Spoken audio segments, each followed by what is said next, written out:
Bienvenue sur Contredire. Et pour rester informé, n'hésitez pas à liker, à partager, à vous abonner et à mettre la cloche. Le pape François est mort. Pourquoi l'extrême droite le déteste? Et quel héritage laisse-t-il? Il y a déjà ses discours sur les massacres en Palestine, son évocation d'un possible génocide. E ieri sono stati bombardati bambini. Questo è crudeltà, questo non è guerra. L'Église catholique est le temple du silence. Pie XII et ses silences sur l'antisémitisme, Jean-Paul II et ses silences sur la pédocriminalité. Jean-Paul II était l'ami du père Caricart de l'école Beth-Aram, protégé par le Vatican dans les années 90. Pie XII et Jean-Paul II ont tous deux eu la préférence de l'extrême droite.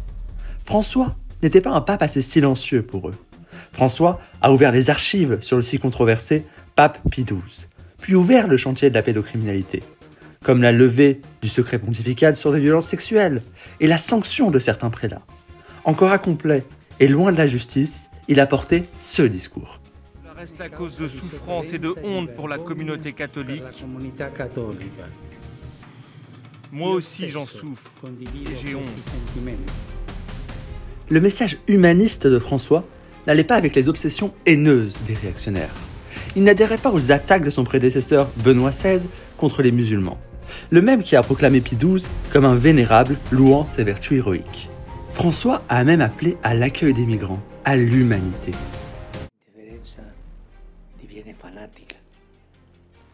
Le persone che rischiano di annegare quando vengono abbandonate sulle onde devono essere soccorse. È un dovere di umanità, è un dovere di civiltà. Après des siècles de massacres des LGBTQ+, très seul sur ce sujet, François a permis la bénédiction des couples homosexuels, sans renier la doctrine homophobe de l'Église non plus. Derrière sa tolérance feinte parfois, c'en est déjà trop pour l'extrême droite d'écouter cela. Si une personne est gay, qu'elle cherche le Seigneur et qu'elle est de bonne volonté, qui suis-je pour la juger? François se souciait aussi de la protection de l'environnement. Le profil de François est infiniment rare à la papauté. Citons Jean XXIII, mort en 1963. François a beaucoup évolué. François était un responsable religieux en Argentine. Les Argentins retiennent son silence pendant la dictature fasciste, son soutien aux plus réactionnaires, notamment contre l'IVG, qu'il a toujours dénoncé de la plus terrible des manières. François n'était pas Elder Camara, évêque de la théorie de la libération contre les dictatures fascistes. Camara ne sera jamais cardinal ni pape. François demeure le moins silencieux de tous les papes. Mais comment réformer l'Église? Cela prend un temps infini. François a enfin remis en cause la doctrine de la colonisation de l'Église catholique. C'était des édits papaux du XVe siècle. Si François aurait dénoncé les silences récents de Pie XII, par exemple, que fait l'Église décanonisée par Pie XII, dont le pape Pie X? Et si Jean-Paul II a couvert la pédocriminalité, comment justifier son statut de saint?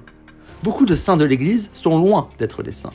Dans une danse de l'autosatisfaction, l'Église construit sa propre grandeur. Cette grandeur est issue de la légitimité que les papes se confèrent les uns aux autres, des silencieux aux rares humanistes. Loin d'une Église des privilégiés, Camara disait: La violence mère, la violence numéro un, ce sont les injustices qui existent partout. Des petits groupes de privilégiés dont la richesse est maintenue sur la misère de millions de concitoyens, maintenus dans une situation sous-humaine. Après ces injustices qui sont la violence mère, la violence numéro un, elles attirent, elles appellent la réaction des opprimés. Ça, c'est la violence numéro 2. Après arrive le gouvernement qui se juge dans l'obligation de sauvegarder l'ordre public, la sécurité nationale. Alors on a ce péril de tomber dans une spirale de violence. Qu'est-ce que vous inspire ce discours? Au plaisir de vous lire, merci d'avoir regardé la vidéo, merci de votre attention et à bientôt.